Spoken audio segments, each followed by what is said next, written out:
નમસ્કાર મિત્રો, આજના સમાચારમાં તમારું સ્વાગત છે। દેશ, દુનિયા અને ગુજરાતના તાજા, મોટા અને મહત્વના સમાચાર જાણીએ તે પહેલા ચેનલમાં નવા હોય તો ચેનલને સબસ્ક્રાઇબ અને લાઇક કરી દેજો। આગળના મહત્વના સમાચારની વાત કરીએ તો આ વખતે મોદીની સરકાર નહીં બને, એનડીએ મળશે 272થી ઓછી બેઠકો, યોગેન્દ્ર યાદવે આપ્યું નિવેદન। રાજનૈતિક વિશ્લેષક અને એક સમયે અન્ના આંદોલન અને આમ આદમી પાર્ટી સાથે જોડાયેલા યોગેન્દ્ર યાદવે મોટો દાવો કર્યો હતો કે આ વખતે મોદીની સરકાર નહીં બને। યોગેન્દ્ર યાદવે જણાવ્યું હતું કે એનડીએ અને ભાજપની સીટો 2019ના મુકાબલે આ વખતે લોકસભા ચૂંટણી ઘણી ઓછી રહેશે।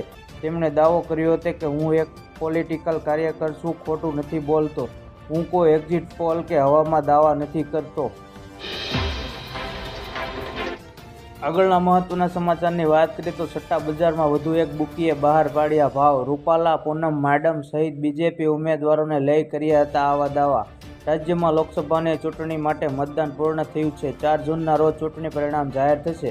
તે દરમિયાન ચૂંટણી પરિણામ અને ઉમેદવારીને લઈ સટ્ટા બજારમાં પણ ગરમાયું છે। સટ્ટા બજારમાં વધુ એક બુકીએ ભાવ બહાર પાડ્યા છે। સટ્ટા બજારમાં થઈ રહેલી ચર્ચાઓ મુજબ ગુજરાતની 2 બેઠક પર ભાજપને 5 લાખથી વધુ લીડ મળી શકે છે, જ્યારે કચ્છ, વડોદરા, રાજકોટ, બનાસકાંઠા, આણંદ અને જામનગર બેઠકને લઈ પણ સટ્ટા બજારના ભાવ સામે આવ્યા છે। સટ્ટા બજારમાં બીજેપીના ઉમેદવારો હોટ ફેવરિટ છે।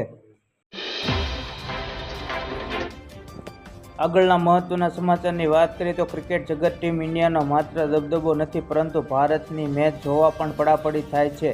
તેમાં પણ જો ભારત-પાકિસ્તાન મેચની વાત હોય તો તમામ રેકોર્ડ તૂટે છે। આ જ કારણે T20 વર્લ્ડ કપના ભારત-પાકિસ્તાન મેચની ટિકિટનો ભાવ ₹2 લાખને પાર થઈ ગયો છે। 2 જૂનથી T20 વર્લ્ડ કપ અમેરિકા અને વેસ્ટ ઇન્ડિઝમાં શરૂ થવાનો છે। તેમાં ન્યૂયોર્કમાં ભારત-પાકિસ્તાન વચ્ચે 9 જૂને મુકાબલો છે।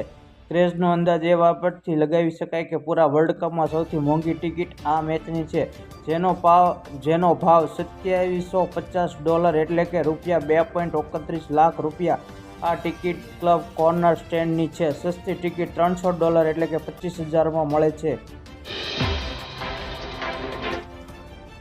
આગળના મહત્વના સમાચારની વાત કરીએ તો દિલ્હીમાં પ્રચાર વખતે કન્હૈયા કુમારને ફડાકો ઝીંકાયો।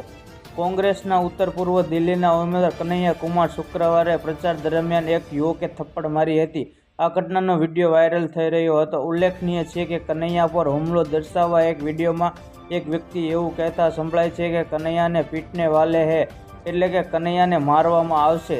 તેના આટલું બોલ્યા પછી જ કાળા ટી-શર્ટ પહેરેલો યુવક હાથમાં માળા લઈ અને તેને કન્હૈયાના ગળામાં મૂકવાને બહાને કન્હૈયાના ચહેરા પર થપ્પડ મારી હતી।